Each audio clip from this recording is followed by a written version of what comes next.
Only in America. Only in America. Only in America. Only in America. Only in America. Only in America. Only in America.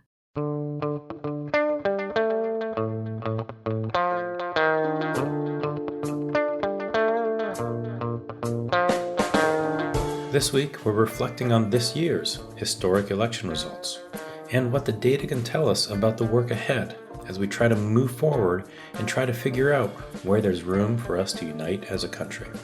I guess I'm hopeful that the polling can kind of shine a light on where there is this path, ways that are really compromise pragmatic and compassionate policies that would do some real good. From the National Immigration Forum, I'm Ali Noorani, and this is Only in America.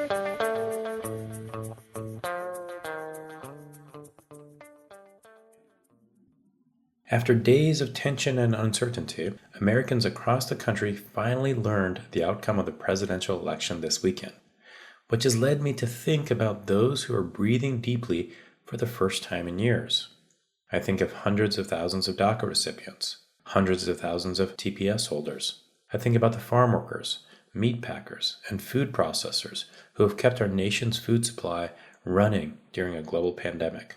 The doctors, the nurses, the home healthcare workers, born here and around the world, caring for the ill. The refugees and asylum seekers living in makeshift camps, waiting for their chance to make their case. I think of the 666 children whom we know are still separated from their parents. Look, this list could go on and on. Women, people of color, white, black, brown, conservative, moderate, liberal. They are all taking a much-needed deep breath, but they also know the challenges that lie ahead. The challenges that will test their resolve, our resolve. We all know this. We were a divided country in 2016, and well, we are just as, if not more, divided now.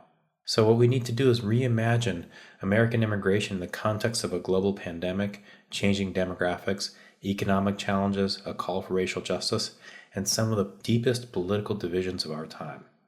This moment is just the beginning of a long phase that goes beyond rebuilding our nation's immigration system.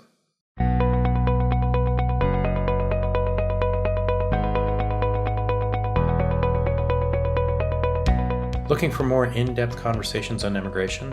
Join us on November 16th through the 19th for Leading the Way, the National Immigration Forum's annual convening. We're bringing together influential voices for critical conversations about immigration and its role in our nation's future. And this year, we're going virtual, so you can join us from wherever you are located. Registration is free and open to everyone, and whether you've only got time for one panel or every event, we'd love for you to be a part of the conversation. Visit leadingtheway.us to register right away. Support for the National Immigration Forum comes from the Carnegie Corporation of New York, supporting innovations in education, democratic engagement, and strengthening international peace and security. And from Humanity United. When humanity is united, we can bring a powerful force for human dignity. We want to tell you about a new podcast called To See Each Other. To See Each Other is a documentary series that complicates the narrative about rural Americans and our most misunderstood and often abandoned communities. Host George Gohl, a leading grassroots organizer, travels to Michigan, Iowa, New Jersey, North Carolina, and Indiana to reveal how small-town folks are working together in fights for everything from clean water and racial justice to immigration rights and climate change. The show believes that when we see each other, we'll understand that we can never give up on each other. Subscribe to See Each Other wherever you're listening to this show.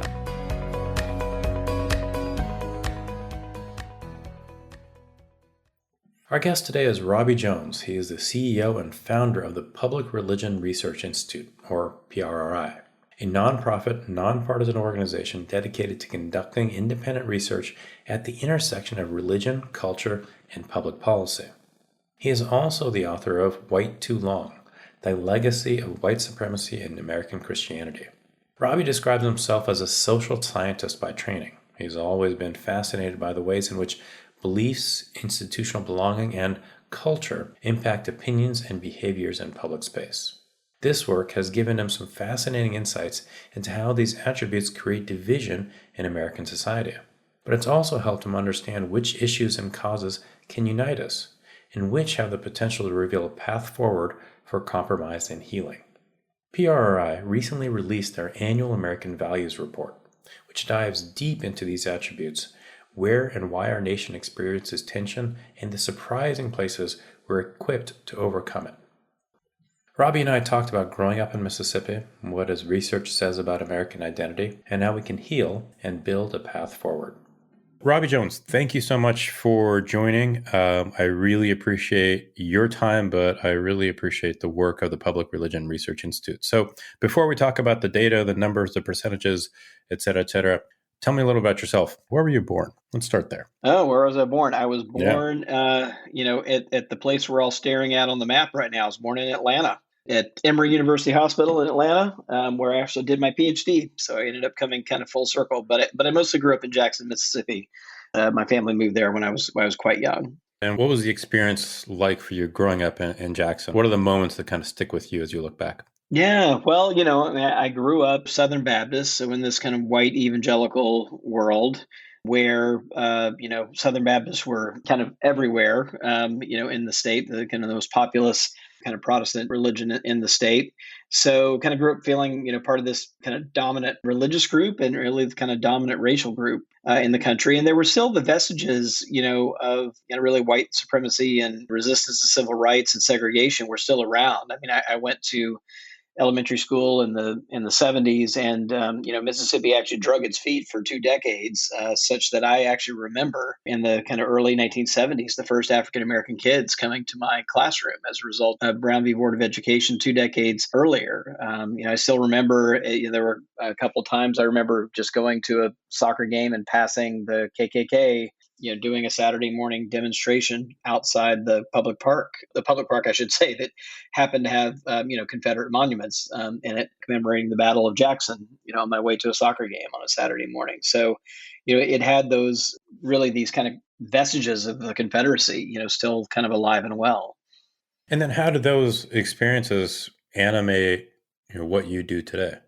Well, I think it's been a long journey. I can say that, I was so inside that world, I think like many people are, that, I was certainly shocked. It wasn't a normal occurrence to see the KKK, for example, but the fact that, for example, my high school was, the Forest Hill Rebels, and which rebels meant exactly that, Confederate rebel. And our mascot was Colonel Reb, and the Reb is in rebel, and the band played Dixie. All that was a little lost on me, frankly, growing up. And it wasn't really until my 20s that I got, I think, some perspective, and actually in seminary, where I kind of learned the story of, the beginnings of my denomination, the Southern Baptist Convention, being, in 1845 was formed to allow clergy and specifically clergy who were going to be missionaries to enslave other people on the basis of their skin and have that be perfectly compatible with the gospel. So you go to seminary and from there? Yeah, so from there, I did PhD at Emory University, and Religion and Society was the name of the program. So it's kind of this mix of sociology, religion, and political theory and theology. And, it sort of let me put some things together. My undergraduate degree was in math and computer science. So it allowed me to kind of bring some kind of quantitative interest together using the social sciences to look at this intersection of politics and religion, which I'd always been interested in. Taught a few years at Missouri State University and then came to D.C., worked at a few think tanks, and then founded PRRI in 2009. It's a perfectly linear trajectory there. I mean, makes complete sense, Robbie. In hindsight, it was all a master plan. Okay. It always is, though, right? In hindsight, right? Yeah. Exactly. So now that your career trajectory has blown my mind, let's talk about the numbers. Yeah. Every year, PRRI has been doing an American Values Survey. So before we dig into your findings from 2020, give me a sense of kind of what was the arc that you saw, let's say from 2015, 2016 to 2019.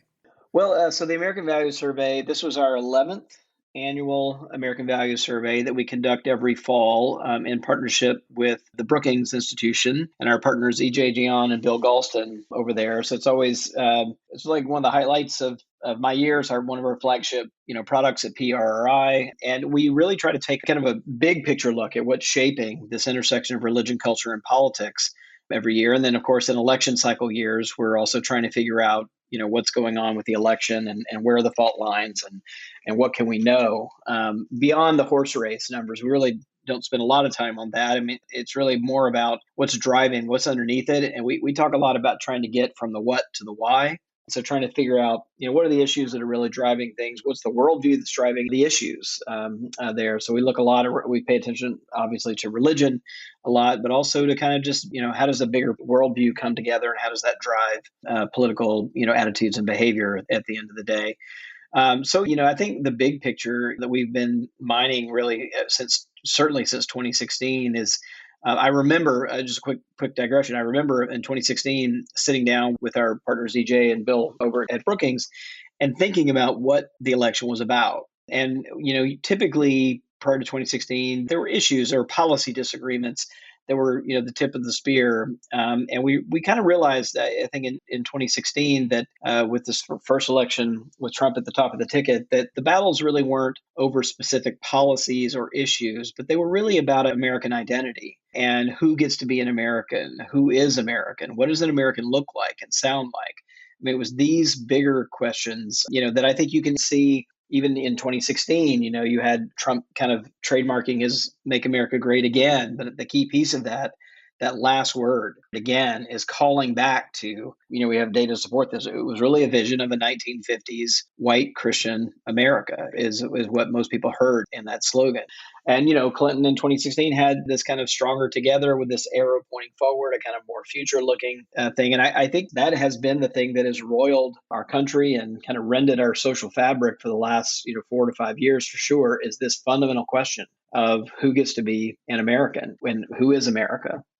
So then when you looked at the data this year, before we get into the challenges, what are the things that you saw in the data in 2020 that gave you a sense that, okay, things are starting to move in a direction where we as a country can have this conversation about identity in a constructive way? Or was there anything that you saw that was promising? There are some things. One of the things that has stood out to me, because it's been on all of our minds all summer long after the killing of George Floyd, is about police reform and what that reflects even more broadly about kind of systemic bias and racism in our criminal justice system and in policing. And, we found actually that the country has been moving on this question. So we have a question that we started asking really in 2015 around, similar issues that we were seeing in the country. And we asked the question, do you think that the police killing of unarmed African Americans are isolated incidents, or do you think that they are part of a pattern of how police treat African Americans?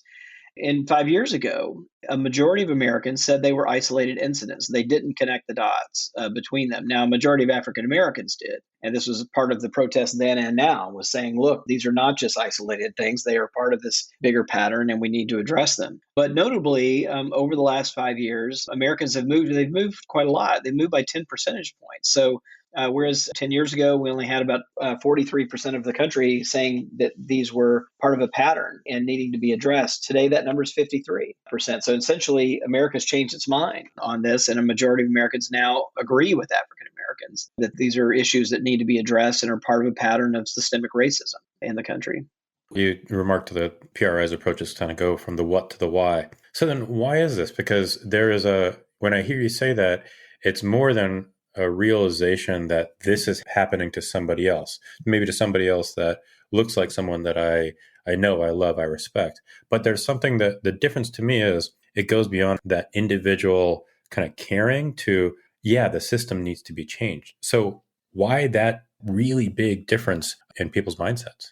Yeah, I think the credit is due to the movement, to the Black Lives Matter movement, and it making this issue visible and making it visible over multiple years. And so you probably did too. I went down to DC during a couple of the protests, and I was struck by the fact that it wasn't just African Americans. It was a very diverse group of folks. Down there it was multi-generational, it was multiracial. I saw all kinds of different religious groups, down there. And I think that it moved from being, a protest by African Americans, and it became an American issue and not just an African American issue. And I think the credit really is due to the protest organizers. And I think also I think there is a kind of cumulative effect, here that we've seen as well. And that there's a sense in which the George Floyd video was so just heartbreaking and just unequivocal, what was happening.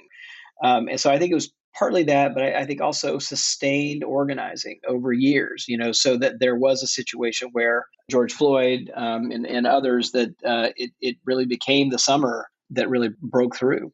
Mm-hmm. And in the 2020 survey, what did you see on the immigration front? So there's two things here. I'd say there are some things that shifted and some things that stayed the same. And some of the things that shifted was really how top of mind immigration issues were for Americans and particularly for Republicans. We really saw, double-digit drop in a number of Republicans, for example, saying that immigration issues were a critical issue. And I think that's directly attributable to, how much less time President Trump in his campaign this year spent really demonizing immigrants in a way that he did in 2016 relentlessly.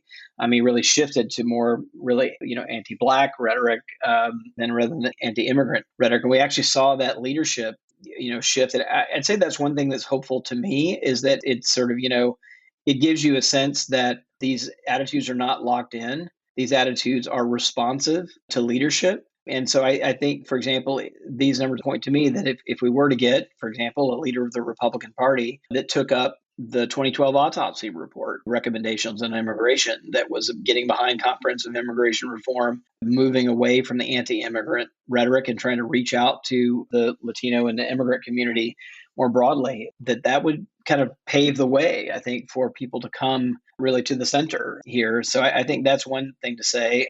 The other thing to say is that, attitudes about immigrants themselves have remained fairly stable, and there's like bipartisan agreement that immigrants are seen as hardworking, that they have strong, family values. For example, like both parties agree with that. All religious groups agree with that. There's some kind of bigger divides about some negative attitudes there. But one of the things I want to point to, though, that nobody's talking about it, but you and I have talked about this before, is that on what to do about immigrants who are in the country currently, undocumented immigrants who are here, there has been a national consensus on this for a decade.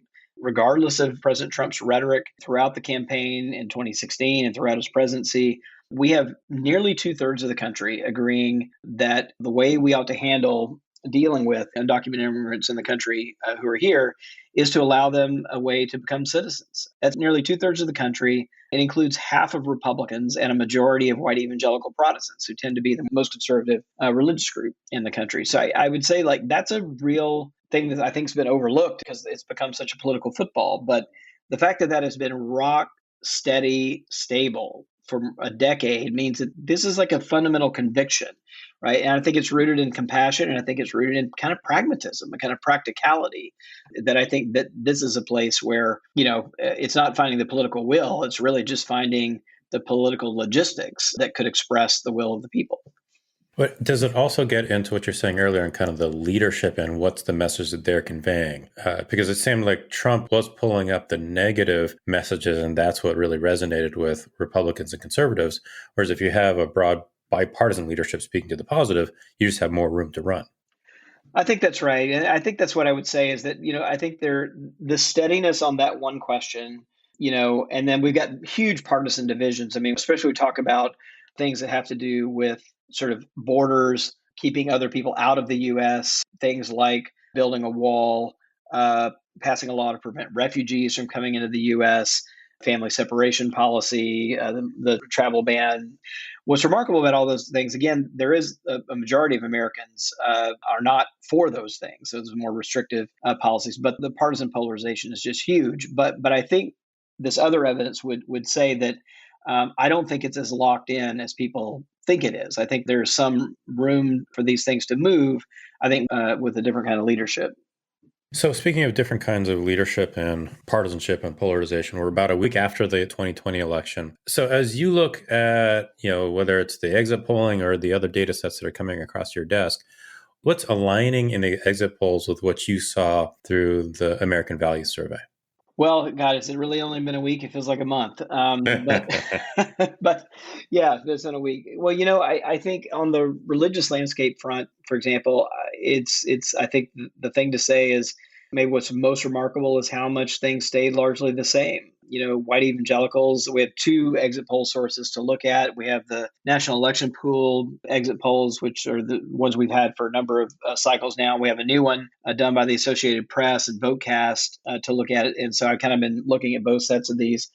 And, white evangelicals, for example, really stood by their man. So somewhere between 76 and 81% of white evangelicals voted for President Trump. And that's roughly in line, about 8 and 10, where they voted for him. In 2016, it looks like white Catholics may have pulled back a little bit, but we're only talking about 3 to 4 points, about 6 and 10 in 2016 and looking like 57, so nothing to write home about, but a little bit of movement. And that looks pretty consistent across the Rust Belt states, for example, in Michigan, Pennsylvania, Ohio. A little bit of pullback, 3 to 4 points, each of those states from Trump. And of course, in tight states, a 3 to 4 point pullback by a constituency that makes up 15 to 20% of the electorate is notable and important. So I don't want to downplay it too much. But the overall pattern of really what you could say about the religious landscape vote is really since Reagan, roughly, you could accurately describe it by saying that white Christian constituencies have tended to support Republican presidential candidates, and non-white Christians, non-Christian religious groups, and the religiously unaffiliated have all supported Democratic candidates, and that did not change.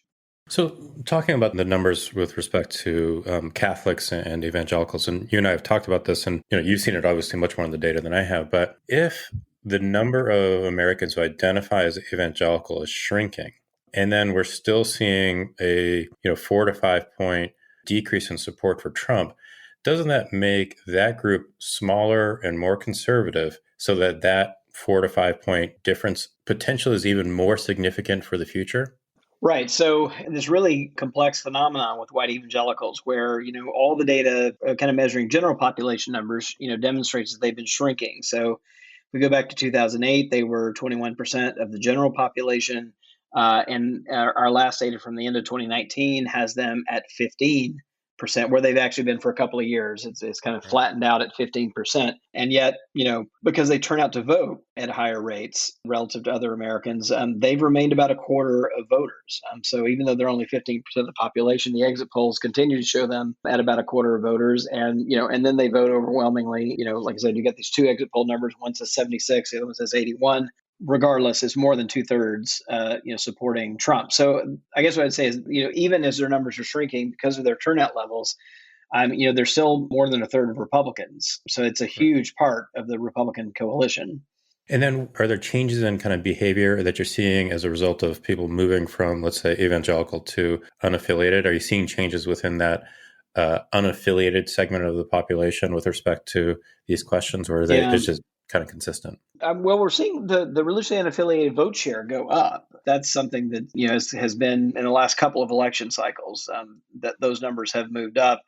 I think back in 2012, for example, they were only 20% of the electorate and only like 12% of voters. And this time around, the unaffiliated are 21% of voters. So they're still a little underperforming for where they're a quarter of the population. So 4 points or so, underrepresented in the electorate, but not nearly as much as they had been previously. So we're seeing that number actually come up. And it's almost at parity. So, if you're looking at these numbers, the unaffiliated are 21% of voters, and they've got the proportion of white evangelicals at 23. So they've almost, gotten to parity with white evangelicals.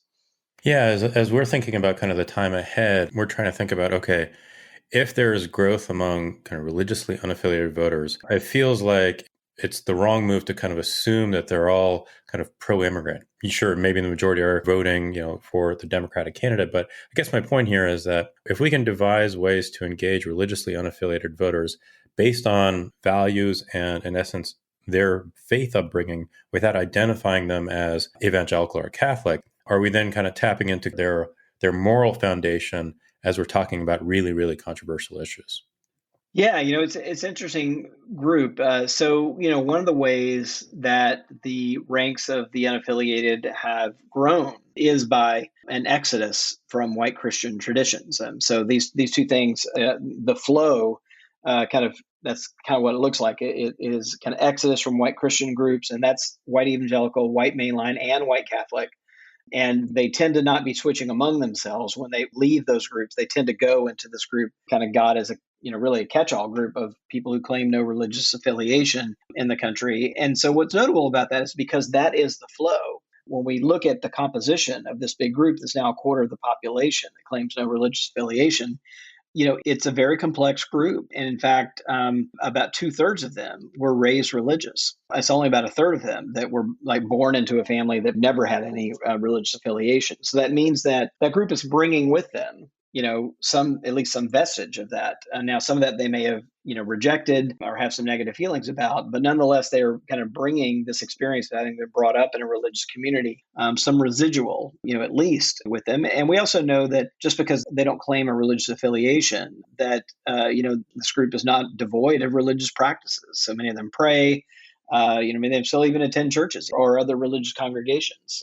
What does make them stand out, though, particularly if we're looking at kind of white Christian traditions, they do tend to look more progressive on and more accepting on a whole range of immigration issues.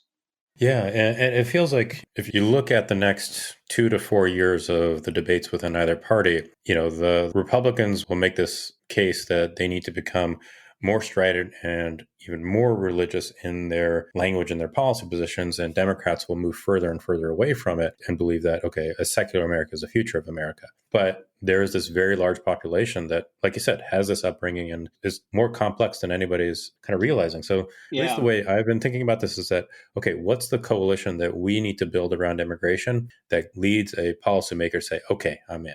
Yeah, it's important to say, I'll add on these previous comments that, many folks, we've talked to people who are unaffiliated in focus groups and have asked them, why are you no longer affiliated?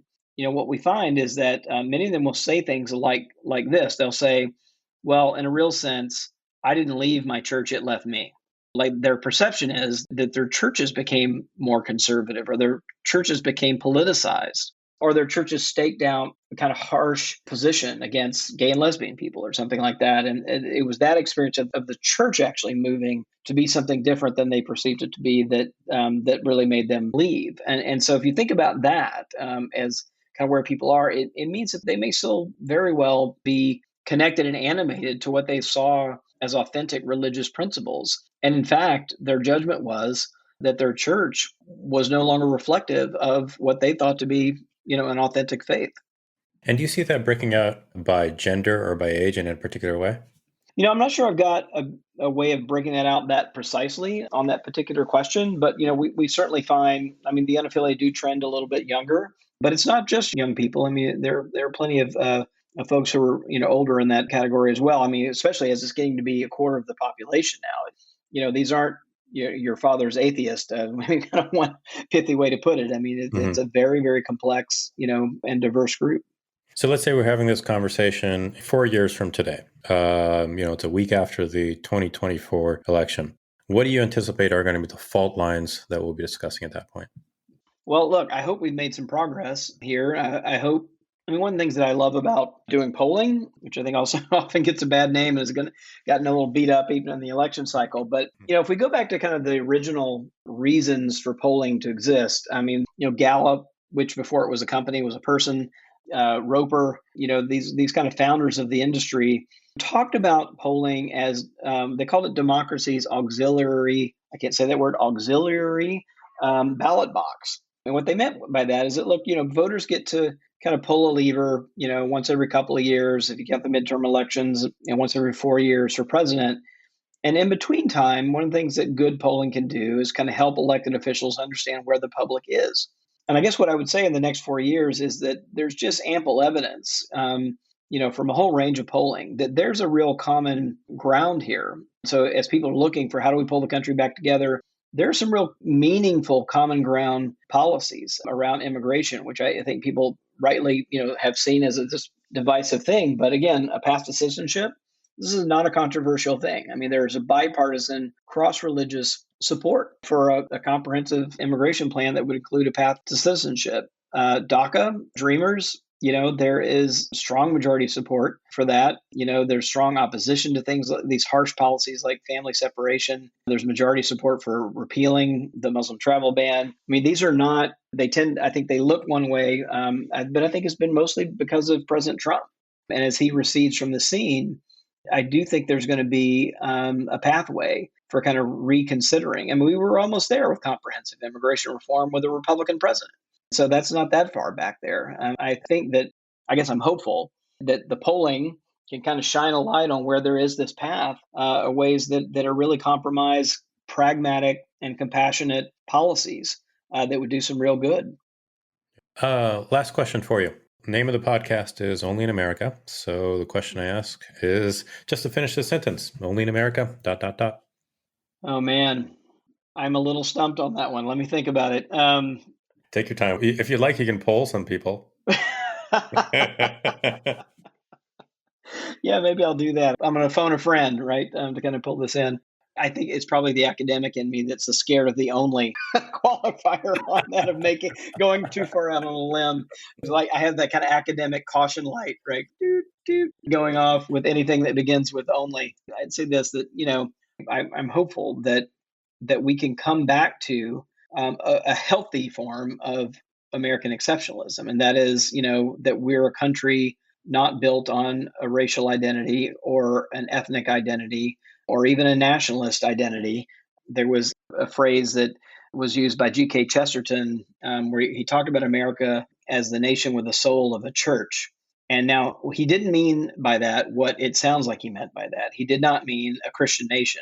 He was thinking about Protestant churches and how one joins a Protestant church. And that is, the only thing you have to do is to affirm a set of shared creeds and beliefs. And that idea that to be an American, you don't have to look a certain way, you don't have to speak a certain language, you don't have to talk a certain way or be from a certain place, but you really just have to believe and affirm a common set of principles that are enshrined in the Constitution and in our democratic traditions. And that's the meaning of being an American. So I think that's the project and the task that is in front of us to really be the generation that's going to claim that and make it real with an America that looks different. Can we hold on to and affirm those principles? Robbie, thank you so much. I really appreciate your time, what you do every day, and everybody's work over at PRRI. We really, really are grateful for your work. So thank you, sir. Thanks. That was great to talk to you.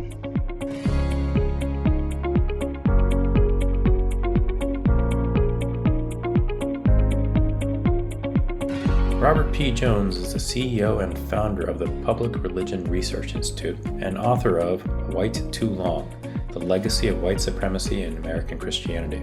You can learn more about Robbie at our website, immigrationforum.org/podcast, and you can hear more from Robbie at our annual convening, Leading the Way, next week. Because this year we're going virtual and registration is free, so sign up to join us at leadingtheway.us. And next week we'll be taking the week off to focus on the convening, and we hope to see you there. Oh, virtually, of course. If you like what you hear, subscribe to Only in America wherever you are listening to this episode.